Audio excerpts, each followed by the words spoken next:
Hello बच्चों, चलिए प्रश्न को देखते हैं।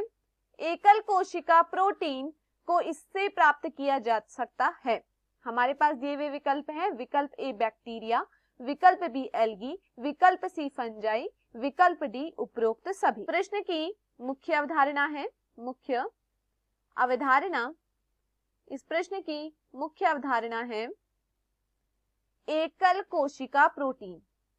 एकल कोशिका प्रोटीन, इस प्रश्न की मुख्य अवधारणा है एकल कोशिका प्रोटीन। एकल कोशिका प्रोटीन यह एक कोशिकीय तथा बहुकोशिकीय कोशिकीय कोशिका द्वारा प्राप्त होता है। या मैं कहूं एकल कोशिका प्रोटीन द्वारा क्या होता है, प्रोटीन का उत्पादन होता है। इसके द्वारा क्या होता है, प्रोटीन का उत्पादन होता है।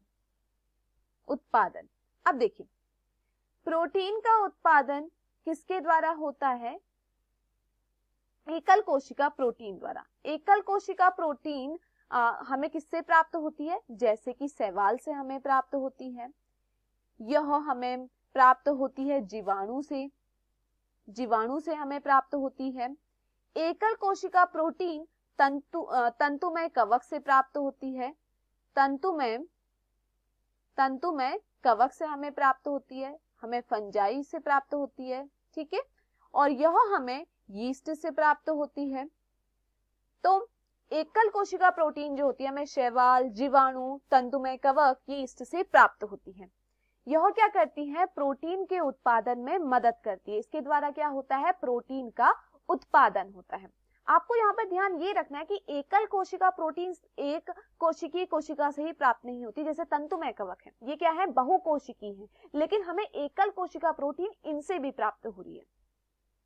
एकल कोशिका प्रोटीन के प्रयोग से क्या होता है, प्रयोग से हमें क्या प्राप्त होता है, प्रोटीन प्राप्त होता है। और जो यह प्रयोग होता है एकल कोशिका प्रोटीन का, प्रयोग से पहले क्या होता है, प्रयोग से पहले प्रोसेसिंग होती है। इसके प्रयोग से पहले क्या होती है, प्रोसेसिंग होती है। प्रोसेसिंग का मतलब क्या है, प्रोसेसिंग का मतलब है कि न्यूक्लिक अम्ल को हटाना। यहाँ पर क्या किया जाएगा, न्यूक्लिक अम्ल को हटाया जाएगा। यहाँ पर न्यूक्लिक अम्ल को हटाया जाता है। सर्वप्रथम आपको याद रखना है, एकल कोशिका प्रोटीन का प्रयोग से पहले हम क्या करते हैं, उसकी प्रोसेसिंग करते हैं, वहां से न्यूक्लिक अम्ल को हटाते हैं। चलिए प्रश्न को देखते हैं। प्रश्न में पूछा गया है एकल कोशिका प्रोटीन को इससे प्राप्त किया जाता है। हमें किससे प्राप्त होता है, बैक्टीरिया, जी हाँ, हमें बैक्टीरिया से भी प्राप्त होता है। एल्गी, हमें एल्गी से भी प्राप्त होता है। फंजाई, हमें फंजाई से भी प्राप्त होता है। विकल्प डी उपरोक्त सभी। तो दिए हुए विकल्पों में हमारा जो सही विकल्प है वह है विकल्प डी।